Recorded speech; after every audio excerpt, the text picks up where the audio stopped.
The sterile silence of the courtroom was a universe away from the life Carolyn Hayes once knew.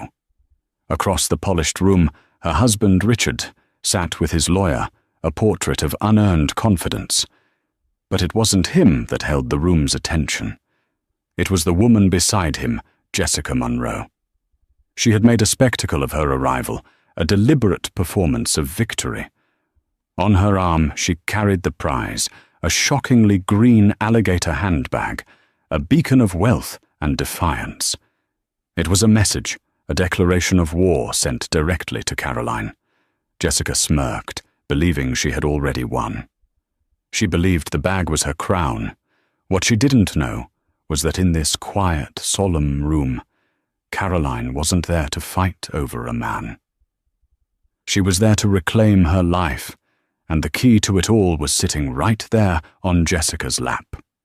Life in the penthouse on Park Avenue was curated to perfection, from the floor-to-ceiling windows that framed the Manhattan skyline like a living masterpiece to the carefully selected abstract art that adorned the walls.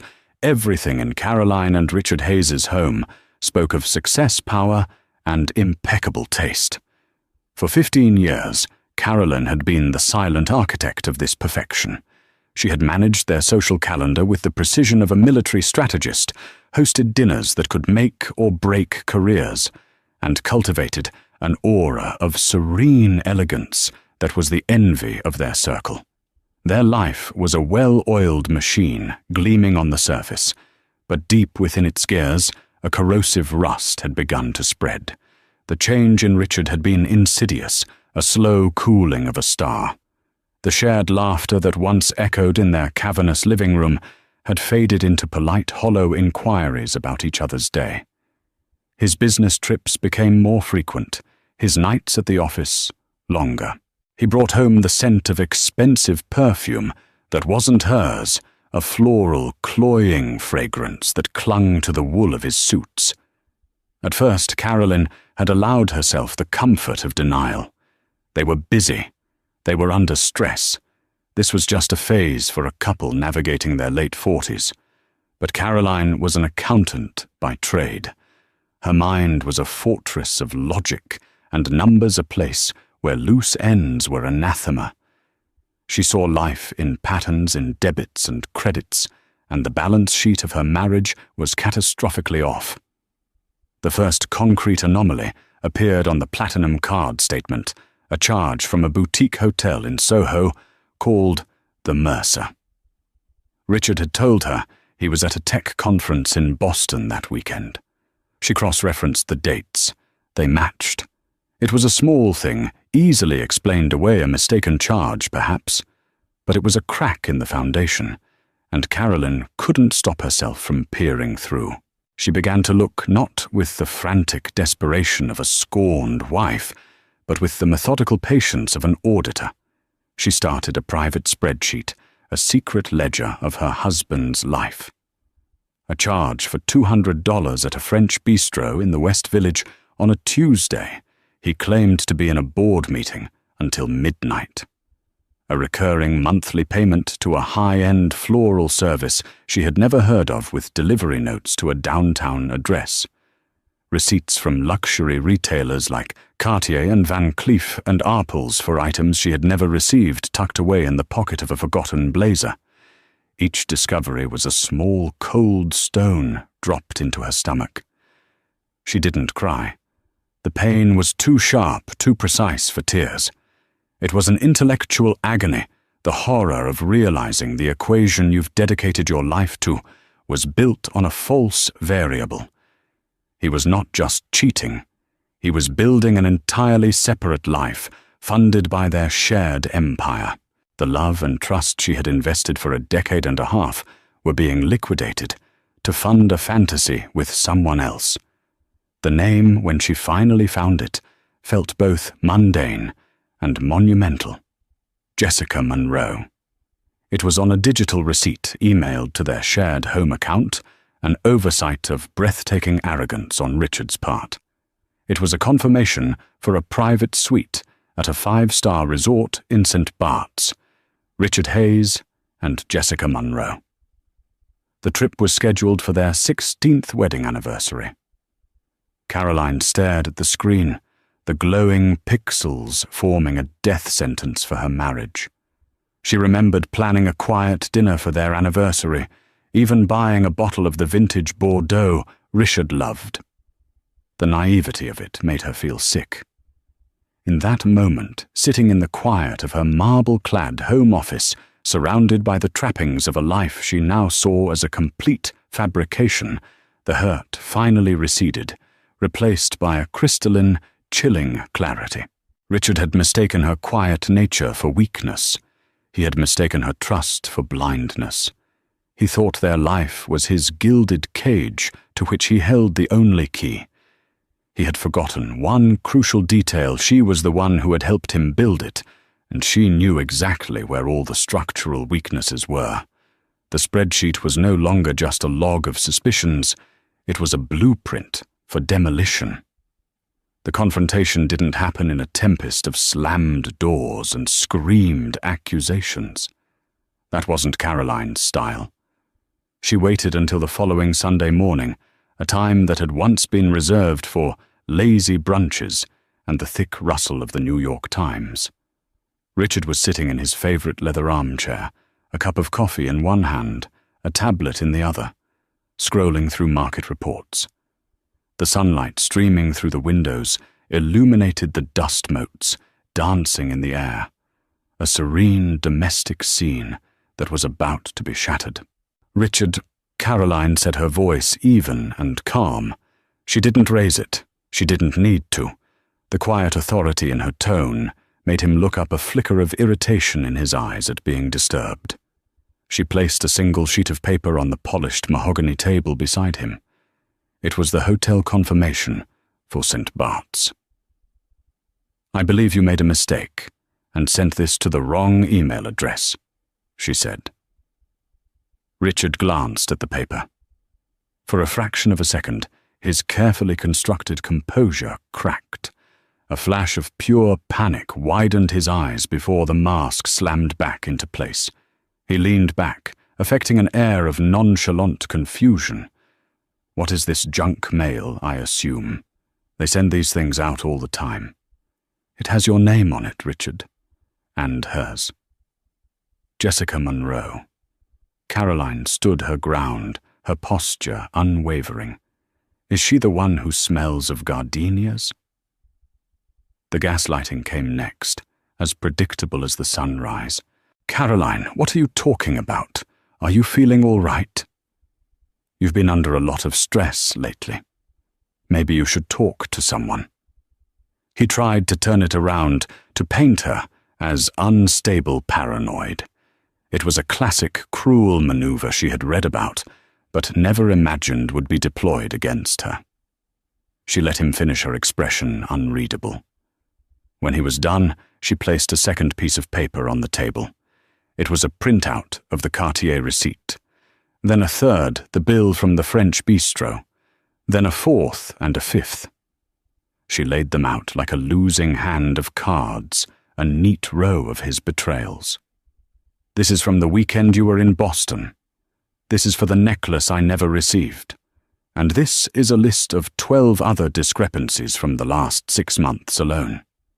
The blood drained from Richard's face. His feigned concern curdled into cold fury. He saw the spreadsheet, the columns, the dates, the cold, hard data of his affair. He was trapped not by hysterics, but by facts.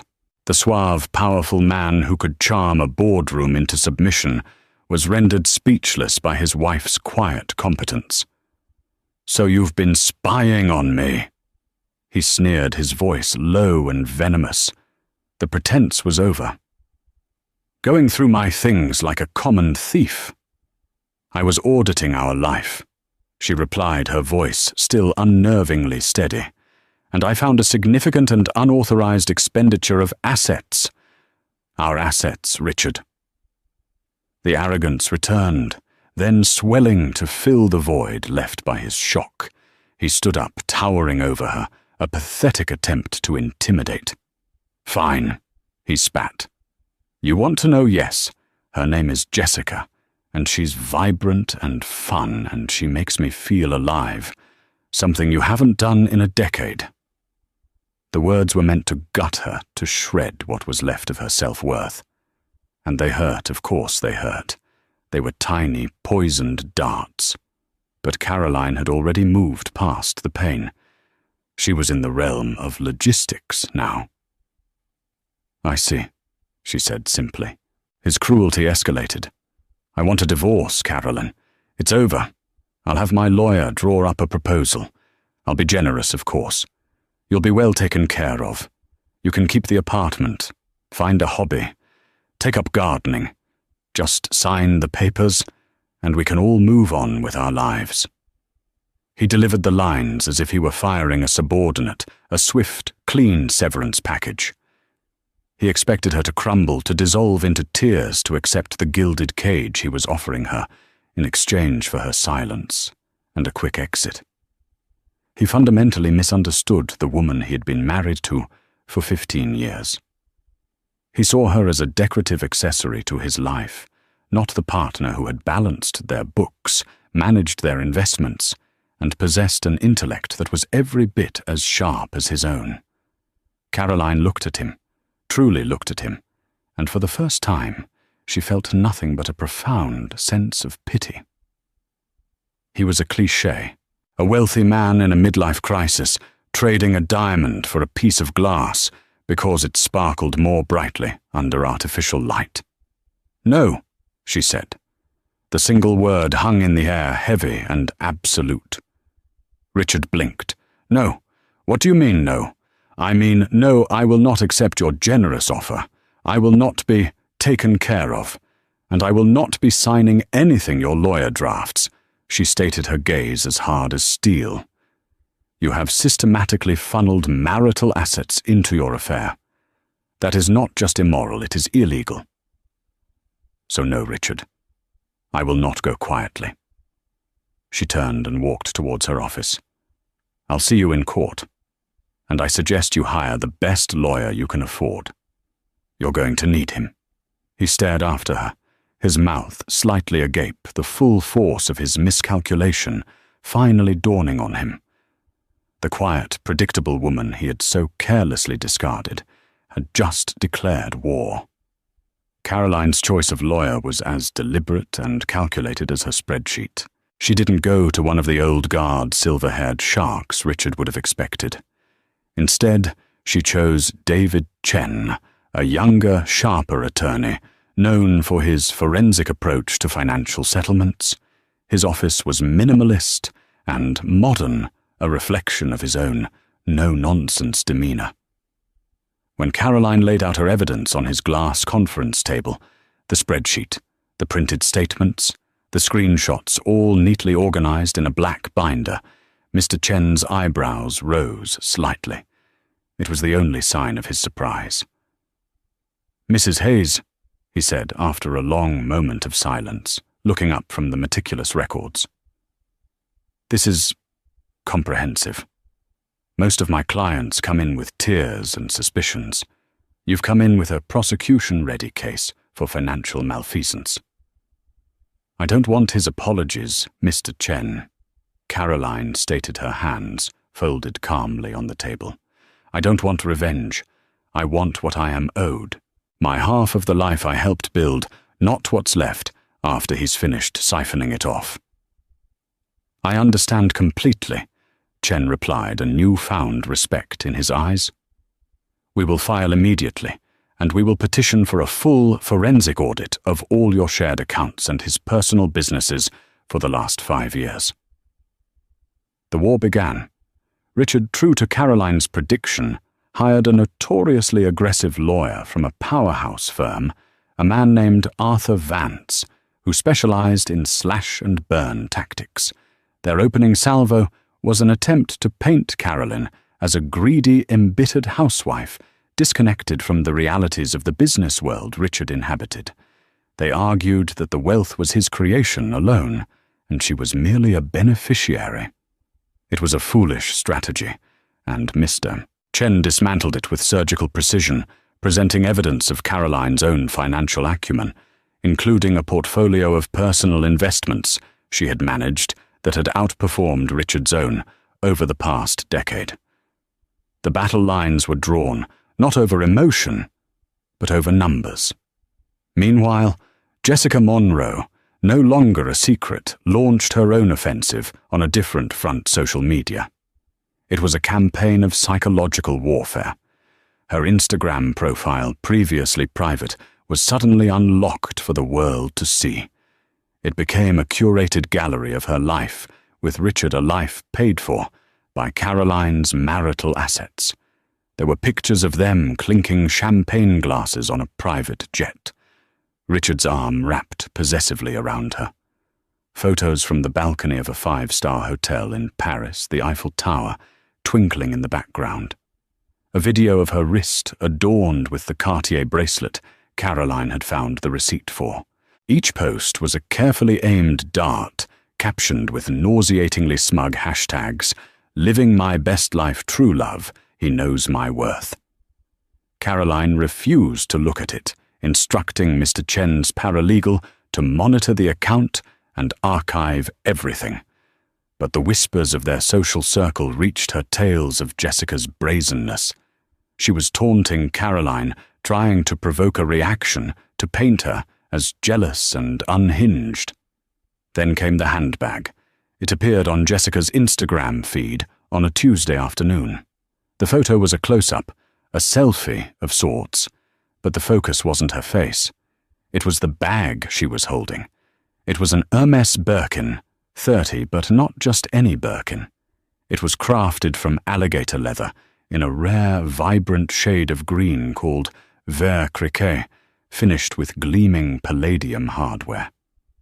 It was a bag that screamed not just wealth, but access and exclusivity. A bag that could cost more than a luxury car with a waiting list years long, unless you were important enough to bypass it.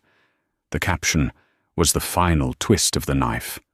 Some women get the world, others just get by. So grateful for a man who knows the difference. Blessed luxury life unapologetic. When the paralegal showed Caroline the screenshot, it was the first time she felt a genuine hot surge of anger. It wasn't about the bag's monetary value. It was the sheer, unadulterated arrogance. The bag was a trophy. Jessica was parading it as a symbol of her victory, proof that she had replaced Caroline, that she was more valuable, more desired. It was a vulgar distillation of everything the affair represented: the transactional nature of her relationship with Richard, the flagrant dissipation of shared funds, and the profound disrespect for 15 years of marriage. She looked at the image, at the perfect, almost luminous green scales of the bag, at the smug curve of Jessica's lips, just visible in the corner of the frame. "Save this one, please," Caroline said to the paralegal, her voice dangerously quiet. "Print it in high resolution." Mr. Vance argues that Mr. Hayes's spending on Ms. Monroe consists of minor tokens of affection. I believe a $150,000 handbag might challenge that definition. She knew with a certainty that settled deep in her bones that this bag, this garish symbol of Jessica's triumph, would become her undoing. Pride, as the saying went, goeth before a fall, and Jessica Monroe was practically sprinting towards the cliff's edge. The deposition took place in a sterile conference room in Arthur Vance's law office.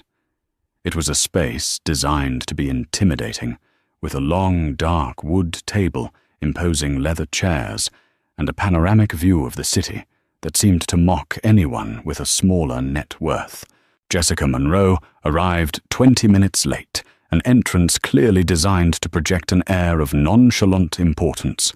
She was dressed in a tight white designer dress, her hair perfectly coiffed, her makeup flawless. She looked less like a witness and more like a reality television star arriving for a reunion special. She took her seat opposite David Chen, next to a smirking Richard and his bulldog of a lawyer. Caroline was there, seated next to Chen, her presence quiet but unyielding. She had insisted on attending. She wanted to see the woman who had dismantled her life, not on a curated Instagram feed, but under the flat, unforgiving light of legal scrutiny. Jessica's performance began the moment she was sworn in. She was coached, that much was obvious. Her answers were short, vague, and delivered with a dismissive little sigh, as if the entire proceeding was a tedious interruption to her fabulous life. Ms. Monroe. Mr. Chen began, his tone polite but firm. Can you please describe the nature of your relationship with Mr. Richard Hayes? We're very close, Jessica said, tossing her hair. He's a dear friend. A dear friend, Chen repeated, letting the words hang in the air. Is it customary for your dear friends to purchase you apartments in Tribeca? Vance immediately jumped in. Objection. Relevance. It's highly relevant to the dissipation of marital assets, counsel, Chen shot back without missing a beat. Overruled, he muttered to himself before turning back to Jessica. Please answer the question, Miss Monroe. Jessica flicked a glance at Richard. Richard is a very generous man. He helps out his friends. I see. And this generosity? Chen continued, picking up a file. Does it extend to a monthly allowance of $20,000 wired from a corporate account belonging to Hayes Development? I do some consulting for him. Jessica stammered, her confidence wavering for the first time. Styling, brand advice. Whoa. Do you have a registered business, Ms. Monroe Invoices? A portfolio of this work? It's more of a freelance arrangement, she said evasively, her eyes darting around the room, avoiding Caroline's steady gaze. For an hour, Chen chipped away at her carefully constructed facade. He questioned her about the cars, the jewelry, the lavish trips. With each question, Jessica's answers grew more convoluted. She was a brand ambassador for a company Richard secretly owned. She was a muse for a design project. She was an investment in a future venture.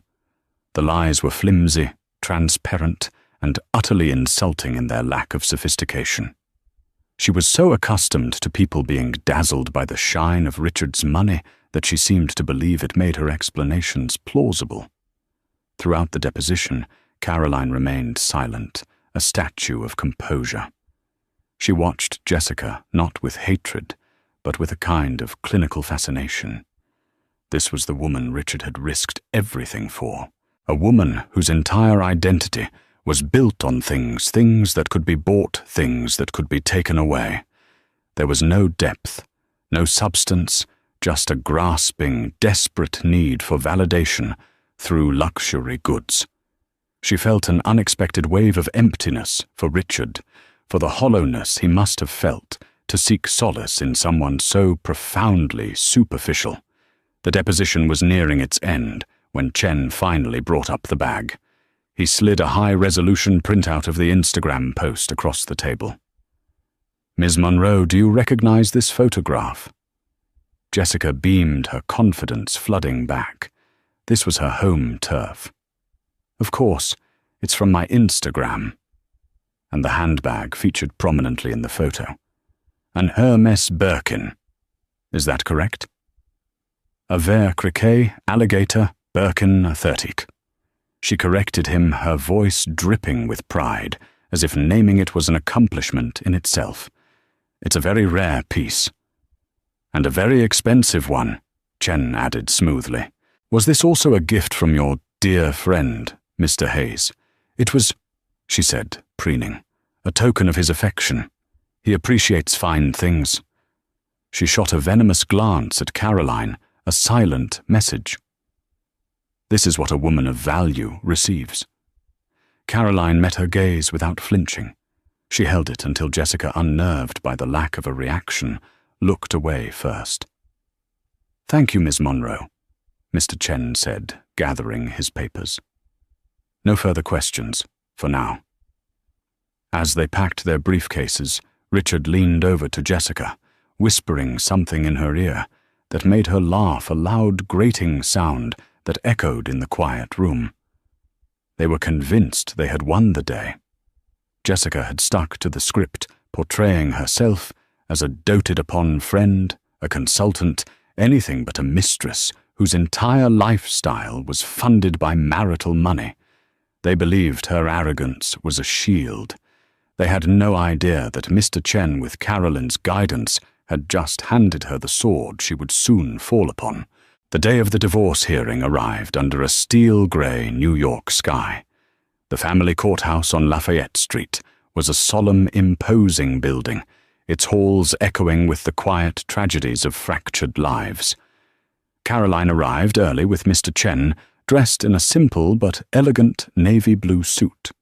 Her demeanor was calm, her face betraying none of the turmoil that had defined her past year.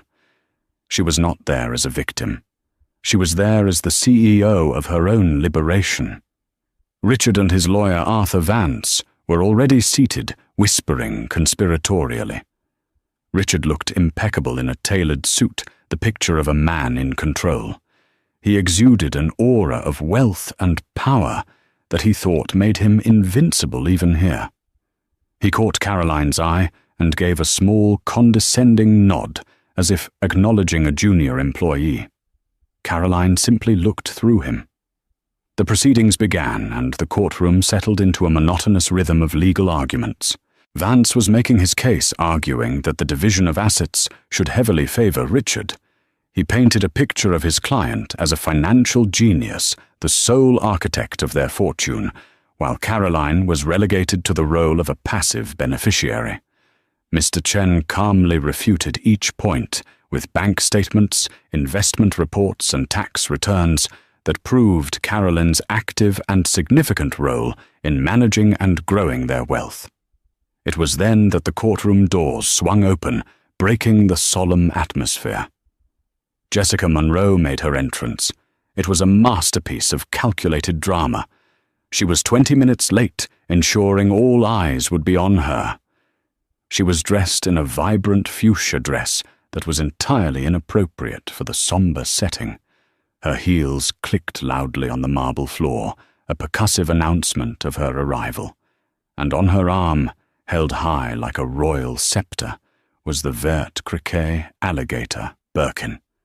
A ripple of murmurs went through the small public gallery. She wasn't just attending. She was making a statement. She was a walking, talking billboard of Richard's affair, a living embodiment of the assets in dispute. She glided to a seat directly behind Richard, placing the bag conspicuously on her lap, its brilliant green, a defiant splash of color in the muted room. She met Caroline's gaze and offered a slow, triumphant smirk. See, the look screamed, "I'm here. I'm real. He chooses me.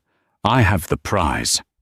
It was a power move of such breathtaking arrogance that even the judge, a stern, no-nonsense woman named Evelyn Reed, paused and peered over her spectacles at the disruption.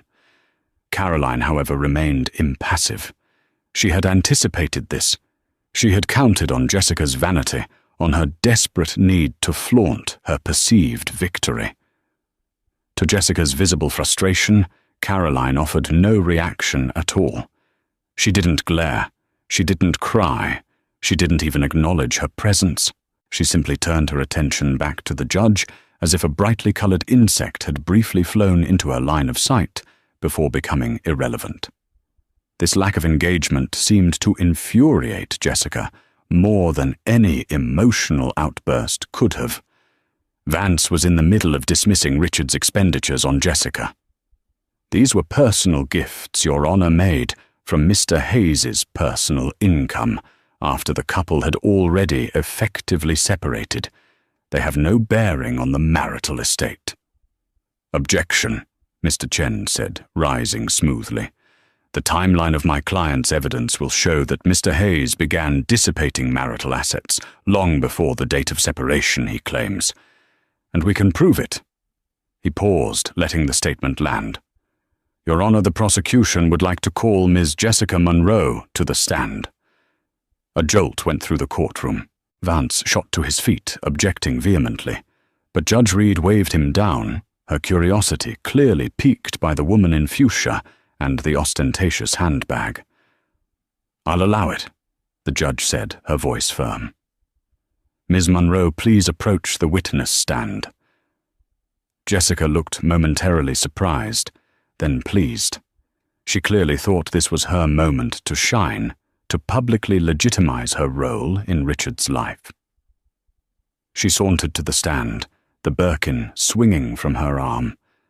She settled into the witness chair, crossed her legs, and placed the bag on the ledge in front of her, angled perfectly towards Caroline. The battle was about to commence, and the weapon of choice had just been placed into evidence. Jessica was sworn in her hand on the Bible, a look of smug satisfaction on her face. She was the center of attention, the star of the show. Mr. Chen approached the stand, his demeanor calm and methodical. "Ms. Monroe, thank you for joining us.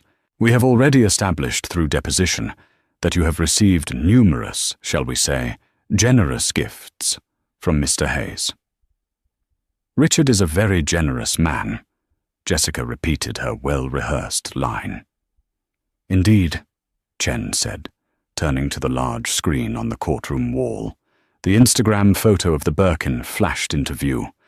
"You identified this handbag during your deposition, and would I be correct in saying that is the very same bag you have brought with you into the courtroom today?" Jessica's smile widened. She patted the green alligator leather lovingly. "It is. It's my favorite." "I'm sure it is," Chen said. "And you stated its value is considerable. In excess of $150,000, is that correct?" "It's a limited edition," she said proudly. "A collector's item." Mr. Chen then projected a new image onto the screen, a credit card statement. It was a marital platinum card in both Richard and Caroline's names. He pointed to a highlighted line item. "This is a charge from the Hermes flagship store on Madison Avenue for $152,450. Can you see the date, Ms. Monroe?" Jessica squinted. "It looks like March 12th. "Correct. March 12th. Chen confirmed, turning to face the judge. "Your Honor, Mr. Hayes filed for divorce on June 20th. This purchase a single expenditure on a non-essential luxury item for his mistress was made more than 3 months prior to the official separation using marital funds. It is a textbook example of dissipation of marital assets." Vance was on his feet, objecting, but Judge Reed silenced him with a sharp wave of her hand.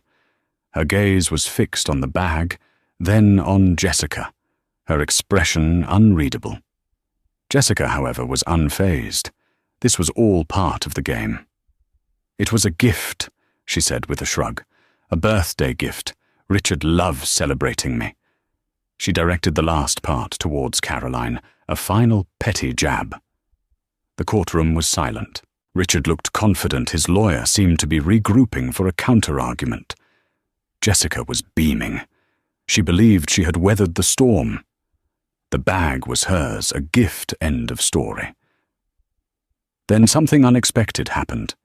Judge Evelyn Reed, who had been listening intently, leaned forward in her high-backed chair. She removed her reading glasses, polishing them slowly with a cloth. She looked directly at Jessica, not as a judge to a witness, but as one woman appraising another. "Ms. Monroe." The judge said, her voice quiet, but carrying an undeniable weight of authority that cut through the tension. "That is indeed a beautiful handbag. An Hermes Birkin, 30 in Vercriquet alligator with palladium hardware. A very discerning choice." Jessica preened, glowing under what she perceived as a compliment. "Thank you, Your Honor." The judge continued, her eyes fixed on the bag. "As a collector of fine leather goods myself, I'm familiar with the craftsmanship involved. Could you please, for the court, do something for me?" "Of course," Jessica chirped, eager to please. Judge Reed's voice became sharp, precise. "Could you please open the bag and read the date stamp for me?" The air went out of Jessica Monroe. The color drained from her face, leaving her flawless makeup looking like a mask on a corpse. Her triumphant smile froze, then collapsed. I beg your pardon." "The date stamp," the judge repeated patiently, though a glint of steel had entered her eyes. "It is also known as a blind stamp. Every authentic Hermes bag has one pressed into the leather on the interior strap or panel. It's a single letter sometimes, in a shape indicating the year of manufacture. It is a fundamental mark of authenticity. Please open the bag and show the court's bailiff." Silence. A deep, profound silence fell over the courtroom. All eyes were on Jessica and the green handbag that suddenly seemed to weigh 1,000 pounds. Her manicured hands, which had been so confident moments before, trembled as she fumbled with the bag's iconic lock and clasp. She couldn't get it open. Her movements were frantic, clumsy. I don't usually. It's a bit tricky," she stammered, her voice a high-pitched squeak. She shot a desperate, panicked look at Richard, silently pleading for him to save her. But Richard looked as if he'd been struck by lightning his face, a mask of horrified disbelief. "Is there a problem, Ms. Monroe?" Judge Reed pressed her voice devoid of sympathy. "It is a simple request. Just show us the stamp." Jessica's face crumpled. The arrogance, the confidence, the entire carefully constructed persona shattered into a million pieces right there on the witness stand. Tears welled in her eyes, threatening to send streams of black mascara down her pale cheeks. She couldn't answer the question. She couldn't show them the stamp. She couldn't do it because she knew, and Richard knew, and everyone in the courtroom was now beginning to realize there was no stamp to be found. The truth, when it came crashing down, was more pathetic and damning than Caroline could have ever imagined. Under Judge Reed's relentless, calm insistence, Jessica Monroe completely fell apart on the stand. Through a series of choked sobs and incoherent whispers, the story emerged. Richard Hayes, the master of the universe, had not bought his mistress a $150,000 handbag. He had bought her a counterfeit, a super fake, as she called it, purchased online for a few $1,000s from a shadowy website. The massive charge on the credit card, the one Carolyn and Mr. Chen had assumed was for the bag, was for something else entirely. It was for a block of untraceable bearer bonds, a classic old-school method of hiding assets. He had planned to report the card stolen after the purchase claimed the charge was fraudulent, and stash the bonds away, all while placating his mistress with a cheap imitation of the luxury she craved. He had lied to his wife to hide his affair, and he had lied to his mistress to hide his money. His deceit was pathological layered, and in the end stunningly stupid. The revelation sucked all the oxygen out of the room. Arthur Vance, Richard's lawyer, looked utterly polaxed, his face ashen. He had built his entire defense around Richard's financial genius and post-separation spending. Now his client was exposed not just as an adulterer, but as a cheap, deceitful fraudster who had attempted to commit perjury and hide significant marital assets. Richard's credibility, the very foundation of his case, had been incinerated. Jessica's humiliation was absolute. The bag, her ultimate symbol of victory, the crown jewel of her new life, was a lie. It was a cheap knockoff, just like the life Richard had promised her. It meant the private jets were likely leased, the jewelry was probably cubic zirconia, and the love he professed was as fake as the alligator skin on her lap. She was not his queen. She was a bargain basement accessory. The judge dismissed her from the stand with a look of utter contempt. Jessica practically fled the courtroom, her sobs echoing in the hall. Judge Reed's ruling was swift and brutal. She spoke in a low, furious tone, her words directed squarely at Richard. Mr. Hayes, in my 15 years on this bench, I have seen a great deal of greed and dishonesty. But your calculated multi-layered deceit, your contempt for your wife, for your mistress, and for this court is truly in a class of its own." She awarded Caroline 70% of the total marital assets, including the full value of the hidden bearer bonds which she ordered him to surrender.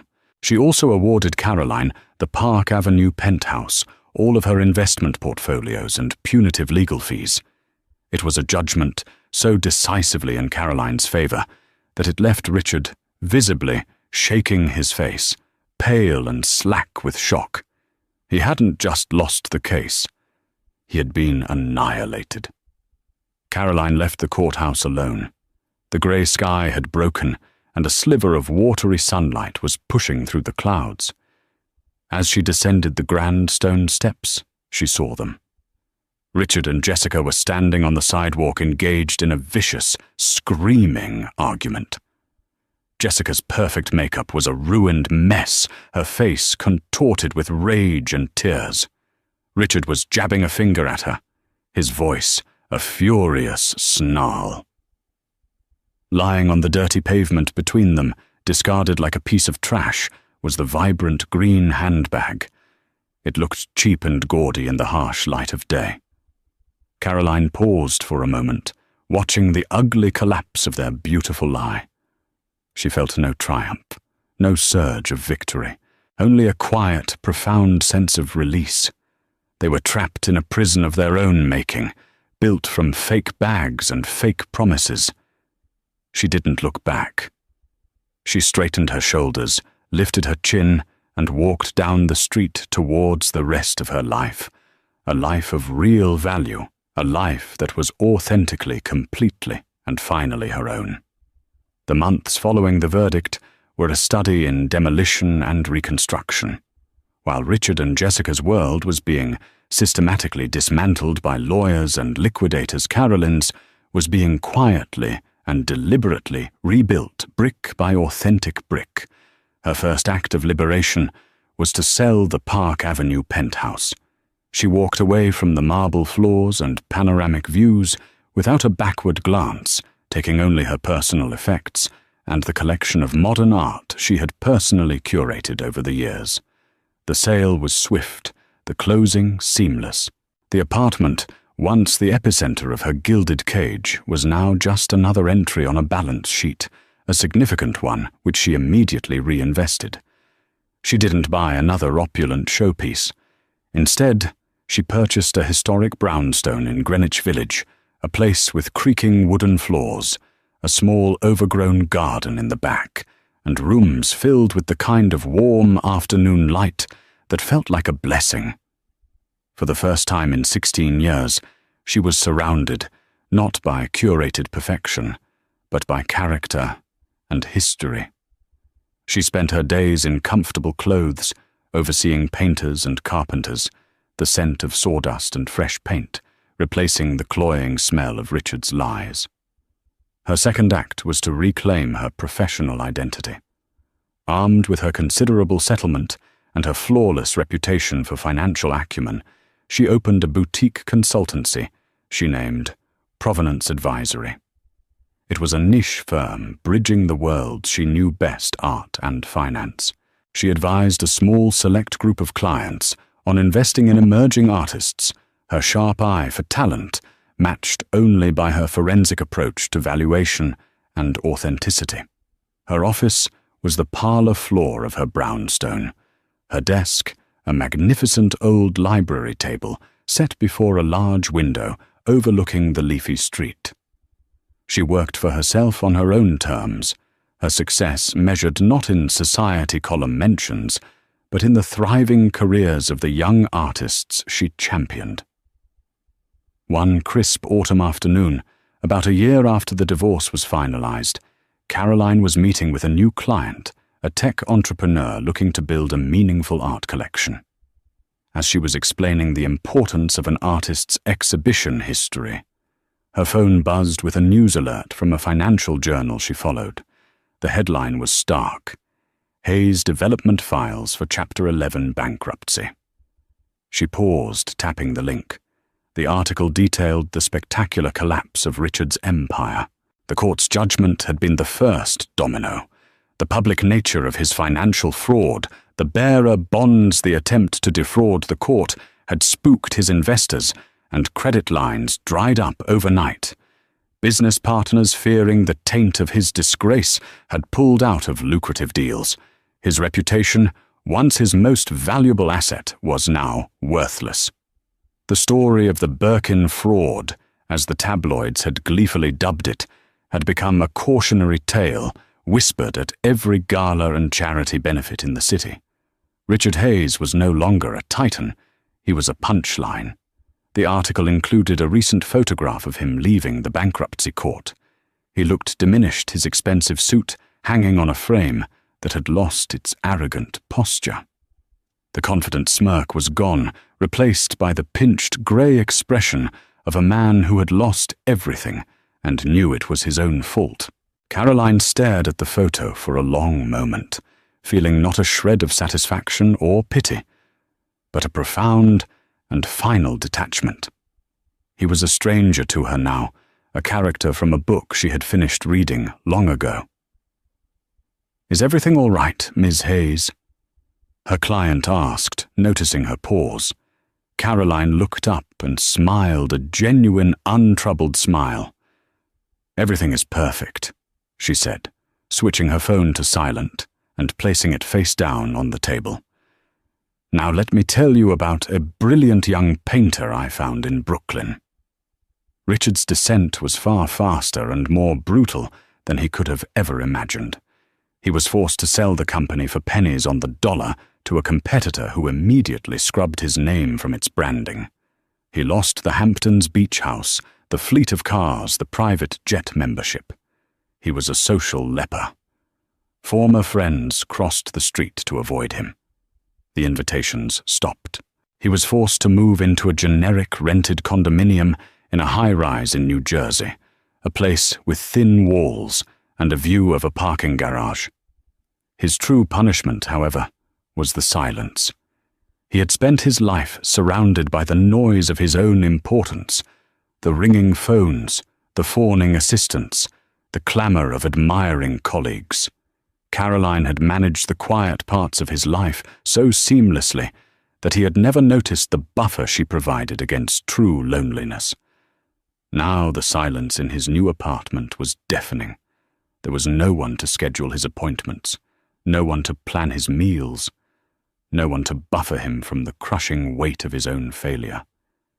He had tried to cling to Jessica in the immediate aftermath, but their bond forged in luxury and deceit shattered on the courthouse steps. Their screaming match had been the end. She blamed him for her public humiliation, for the fake bag that had made her a laughingstock. He blamed her for her greed and stupidity, for flaunting the bag and walking into Chen's obvious trap. She left him that day, and within a week she was evicted from the Tribeca apartment, its contents seized to be assessed as part of the marital estate. Jessica Monroe's fall was in its own way even more poetic. She had no money, no career, and a reputation that was now toxic in the very circles she desperately needed to access. Her name was synonymous with fake. She tried to leverage her brief notoriety, reaching out to reality TV producers, but they dismissed her as a one-note villain with no staying power. She tried to reignite her styling career, but no one would hire the woman who couldn't spot a counterfeit Birkin. Her Instagram account, once a shrine to her lavish life, became a bitter, sparsely updated feed of old photos, a digital ghost of a life she no longer lived. Eventually, she was forced to sell off what little she had, left the few authentic designer items Richard had bought her in the beginning, now sold for a fraction of their value to consignment shops. About 2 years after the divorce, a young artist Caroline was representing had her first solo gallery show in Chelsea.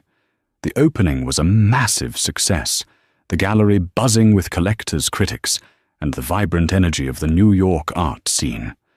Caroline moved through the crowd, not as a +1, but as a respected professional, her name spoken with admiration. She was deep in conversation with a critic from the Times when she felt a familiar, cloying scent of gardenias. She turned slightly. Standing near the bar, holding a tray of cheap champagne flutes, was a waitress. Her uniform was ill-fitting, her hair was pulled back in a severe, unflattering bun, and her face, under the harsh gallery lights, looked tired and etched with a bitterness that no amount of makeup could hide. It was Jessica Munro.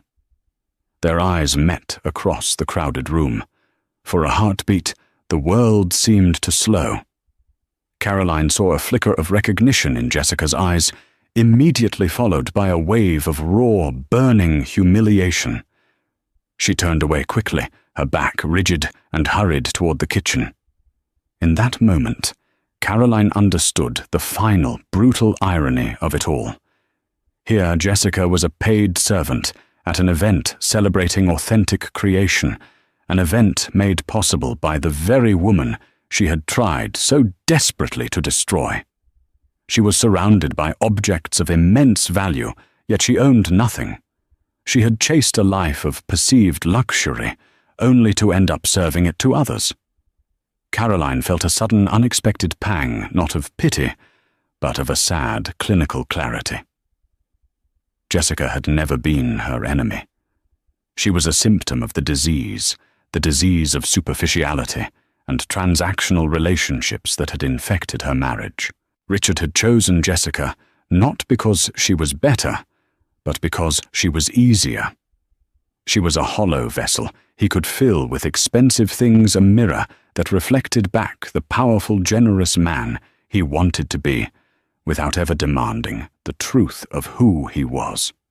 Later that evening, as the last of the guests departed, Caroline stood alone in the quiet gallery, looking at a large, abstract canvas that was the centerpiece of the show. It was a chaotic swirl of deep blues, blacks, and grays, but at its very center was a single defiant slash of brilliant, luminous gold. It was a painting about emerging from darkness, about finding light in the wreckage. A collector had purchased it earlier that night for a sum that would ensure the young artist could paint without worry for the next 5 years. Caroline smiled. The ledger was finally balanced. All debts had been paid. All assets, real and imagined, had been accounted for. Richard was in a prison of his own making. Jessica was trapped in a life she disdained. And she, Caroline Hayes, was finally truly authentically free. The quiet, composed woman who had once managed the accounts of a gilded cage was now the proprietor of her own priceless life, a masterpiece of her own making. And so Caroline walked away, not with bitterness, but with the quiet strength of someone who knew her own worth all along. Her story isn't just about a courtroom drama. It's a powerful reminder that true value isn't something you can wear on your arm or flaunt on social media. It's the quiet dignity, the sharp intellect, and the unbreakable resilience that lives within.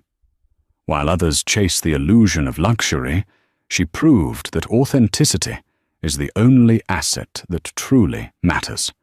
If Caroline's journey from betrayal to triumph resonated with you, and if you believe in the power of quiet strength over loud deception, please take a moment to support our channel. Hit that like button to let us know you enjoyed the story. Share it with someone who might need to hear this message. And most importantly, subscribe for more real-life stories of justice and empowerment. Your support helps us continue to bring these powerful narratives to light. Thank you for listening.